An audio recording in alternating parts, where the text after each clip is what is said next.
अस्सलाम वालेकुम मोअज़्ज़ज़ नाज़रीन गिरामी। नाउमीदी तो बिल्कुल नहीं होनी चाहिए इंसान में, अल्लाह की रहमत से बिल्कुल नाउमीद ना हो। लेकिन सियासतदानों के इन हालात ने और इनके बच्चों की अय्याशियों ने अवाम को इतना नाउमीद कर रखा है कि अवाम ये सोचती है कि अब पूरी दुनिया के सियासतदान ख़त्म हो जाने चाहिए, क्योंकि हर मुल्क का बंदा टैक्स पे कर कर के थक चुका है और इनकी अय्याशियाँ ख़त्म होने वाली नहीं है। ये एक सिख भाई हैं जो मोदी हुकूमत के खिलाफ इसी मुद्दे को लेके आए हैं कि जैसे नेपाल में हुआ, हम भी नहीं चाहते कि हमारे जो नेता हैं, जो सियासतदान हैं, इनके बच्चे 3-3 करोड़ की गाड़ियों में फिरें, फ्लाए फ्लाए। बड़ा गुस्से में है भाई, अजीब अजीब बातें कर गया। वीडियो को लाइक करें, चैनल को सब्सक्राइब करें, वीडियो को व्हाट्सएप पे जरूर शेयर करें, कमेंट करके बताएं वीडियो कैसी लगी।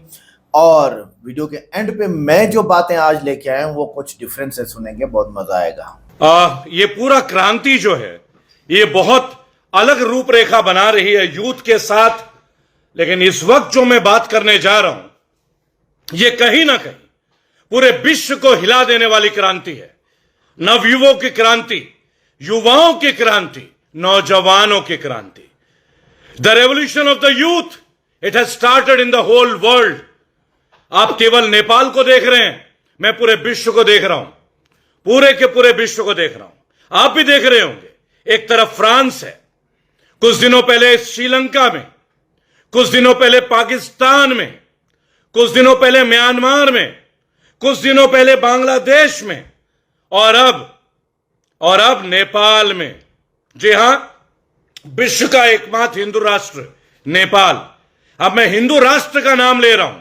विश्व का एकमात्र हिंदू राष्ट्र नेपाल आज नवयुवकों की, नौजवानों की क्रांति के दौर से गुजर रहा है। ऐसे नेताओं को घर से निकाल निकाल के मारना, गली में दौड़ा दौड़ा के पीटना, उनके कपड़े फाड़ना, उनके भ्रष्टाचार के महलों को आग के हवाले कर देना, उनके बेशकीमती उपहारों को सड़कों में फेंक देना, पूर्व प्रधानमंत्री नेपाल की पत्नी को जिंदा जला देना, नेपाल के वित्त मंत्री को घुसा घुसा के मारना, कपड़े फाड़ देना, नंगे कर देना।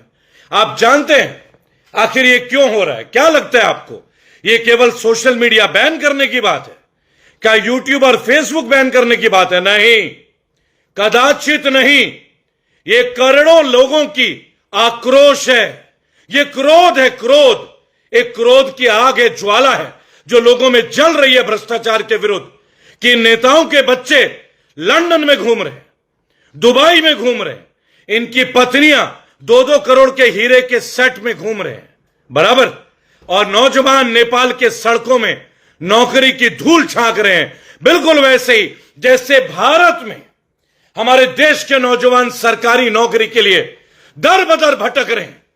एक के बाद एक पेपर लीक होता है, एक के बाद एक, और ये पेपर लीक हो रहे हैं। नेपाल जेन जी, जी हां, जेनरेशन जी, जेन जी, 19 नवयुवकों की कुर्बानी और नेपाल में एक क्रांति। नेपाल के प्रधानमंत्री भाग गए, नेपाल के गृह मंत्री भाग गए, शिक्षा मंत्री भाग गए, वित्त मंत्री भाग गए। दिस इज रेवोल्यूशन, यह है रेवोल्यूशन। और यह क्रांति विश्व के कोने कोने में जाएगी।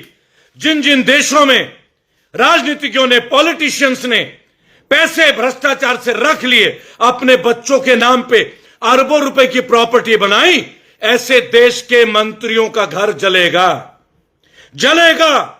लोग मारे भी जाएंगे। ये मैं नहीं कह रहा हूं, ये मैं नहीं कह रहा हूं, ये विश्व का वर्तमान आज आपके सामने।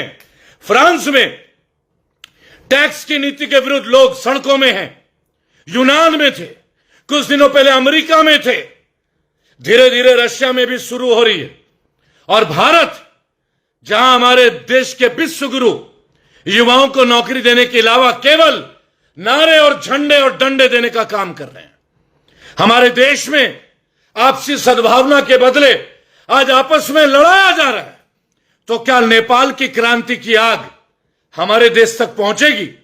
क्या भ्रष्टाचारी नेताओं को हमारे देश में अब डर लगने लगेगा?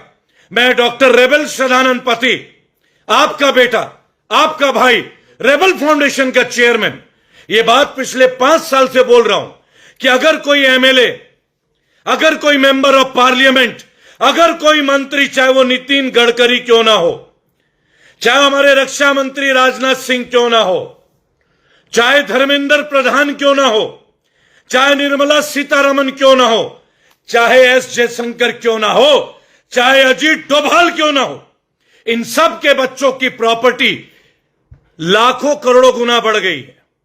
जय शाह की प्रॉपर्टी बढ़ गई। अजीत डोभाल, एनएसए, भारत के मुख्य राष्ट्रीय सलाहकार, सुरक्षा सलाहकार, उनका बेटा इंडियन सिटीजन नहीं है। आंखें खुलती नहीं है तुम्हारी आंखें खुलेगी नहीं। कितने सबूत चाहिए? अडानी की प्रॉपर्टी बढ़ती जा रही है। मुंबई में कौड़ियों के दाम जमीन दे दी गई।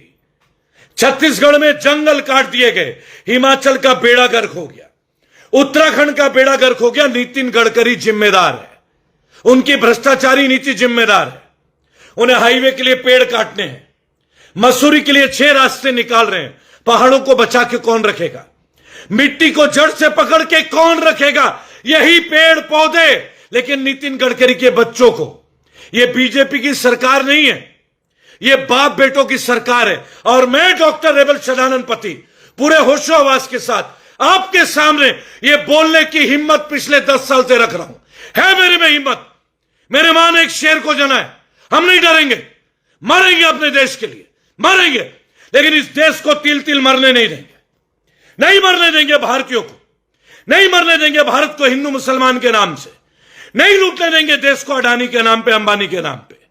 अब आज जो नेपाल में हुआ है, यह डर भारत के हर व्यापारी को होना चाहिए, यह डर भारत के हर राजनीतिज्ञ को होना चाहिए।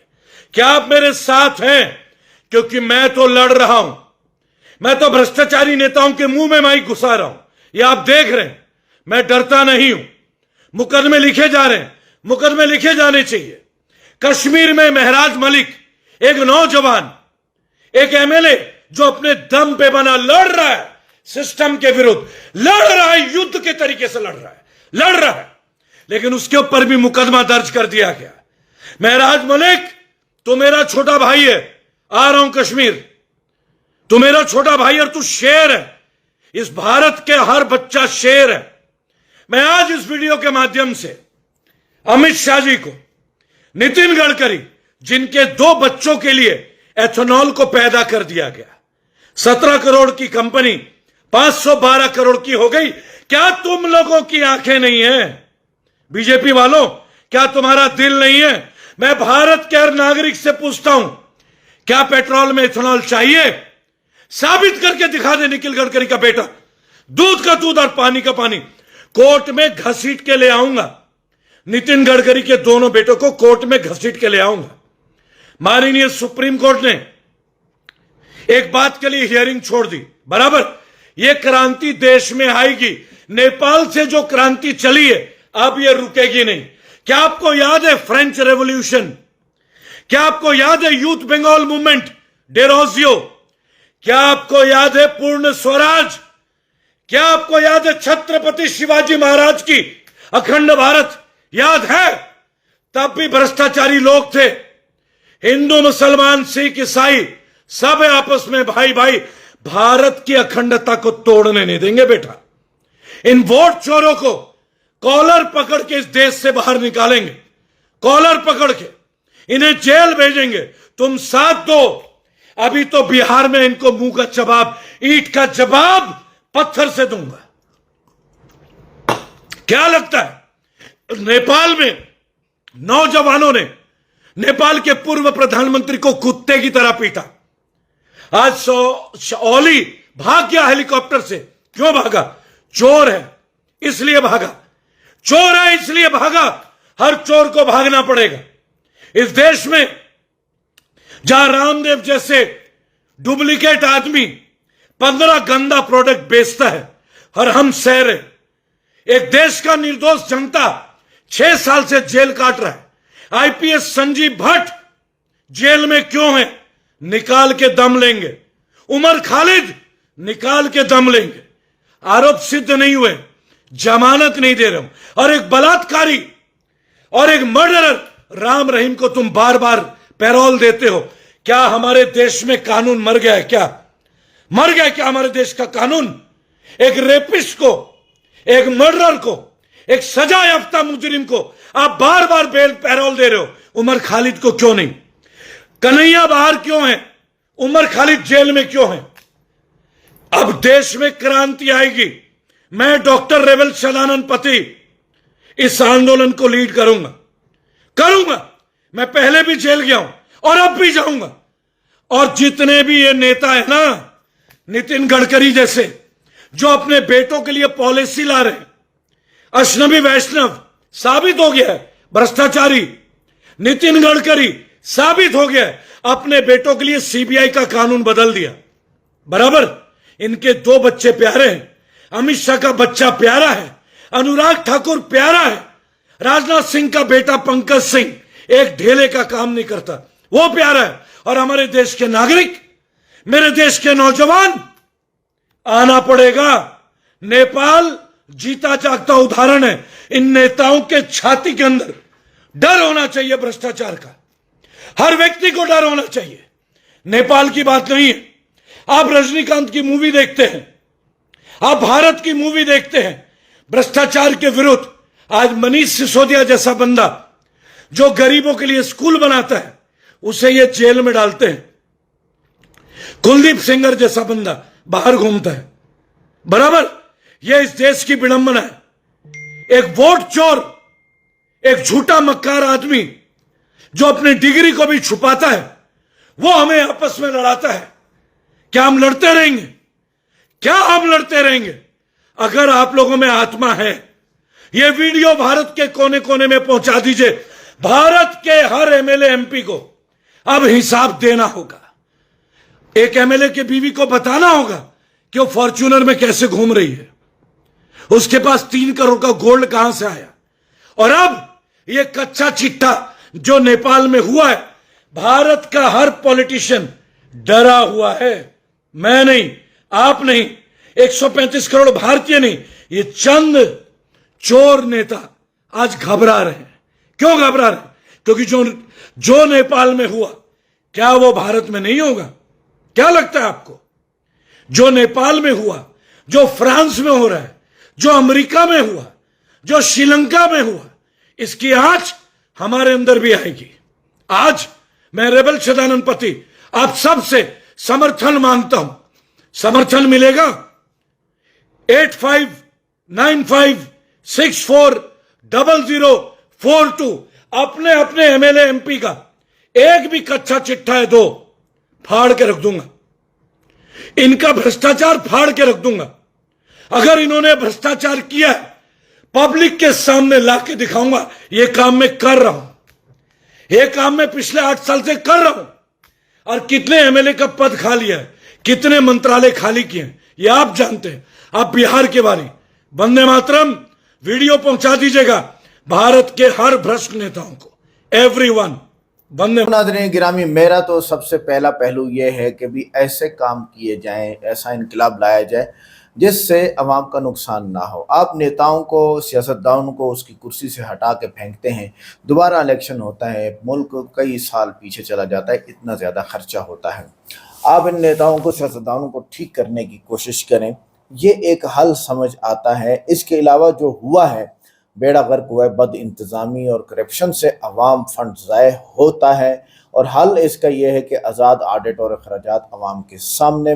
मिसाल श्रीलंका में करप्शन की वजह से 2022 में अवामी कर्जा रिकॉर्ड सतह पर ऊपर पहुंच गया।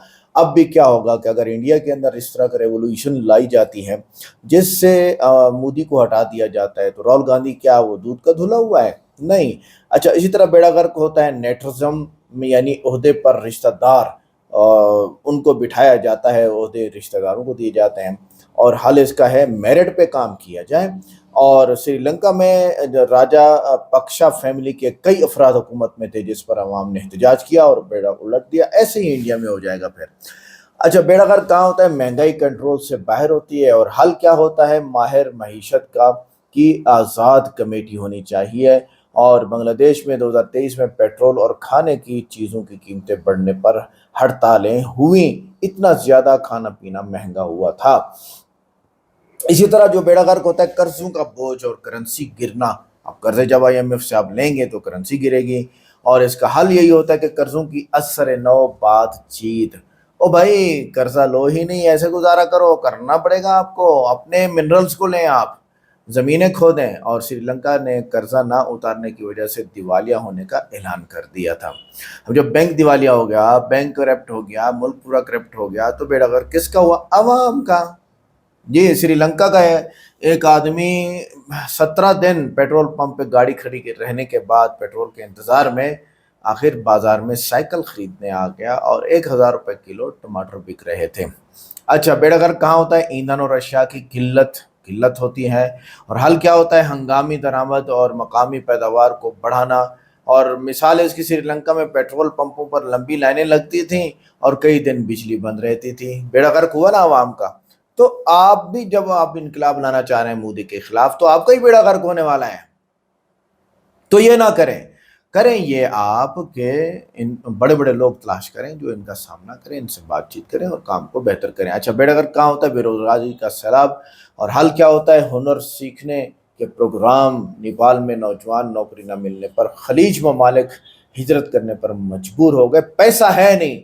मेरा एक अपना दोस्त है, गया हुआ है, ओमान गया है, तो खाली हाथ चला गया और लोगों से पैसे उधार शुधार करके वीज़ा लेके गया, किसी तरह टिकट करा के, और वहाँ बिताका नहीं बना। वो 2 साल का जो इजाज़तनामा होता है, CNSE बनता है, पता नहीं क्या बनता है, वो जब नहीं बना तो अब वापसी हो रही है। बेड़ा गर्क हो गया उसका। और बाहर जाना कोई आसान काम नहीं है, बिल्कुल आसान काम नहीं है। बहुत बहुत मुश्किल हो चुका है, बहुत ज़्यादा मुश्किल हो चुका है बाहर जाना। कोई आसान, बाहर वो बंदा जाए जिसके पास 20-30-40 लाख रुपए हों, और वो वहाँ जाके 10 लाख के खर्चे पे वो जाके सारा बिताका, वीज़ा, सारी क्लियरेंस करता है, अपने मेडिकल कराता है। बाकी 30 लाख के ज़रिए से वो कोई कॉफ़ी शॉप खोल लेता है, कोई होटल चाय का जगह बना लेता है, कोई फूड से पॉइंट बना लेता है, कोई तंदूर रोटियां बनाने वाला बना लेता है, कोई नाश्ते का पॉइंट बना कर अपना गुजारा कर लेता है, वो चल जाता है। खाली हाथ आदमी क्या करेगा? बेलचा चलाएगा तो परले मारेंगे नहीं, तुम्हारा बिताका कहाँ है? मसाइल है। वीडियो कैसी लगी? वीडियो को लाइक करें, चैनल को सब्सक्राइब करें, वीडियो को व्हाट्सएप पे जरूर शेयर करें, कमेंट करके बताएं वीडियो कैसी लगी। मिलते हैं नेक्स्ट वीडियो में। अस्सलाम वालेकुम।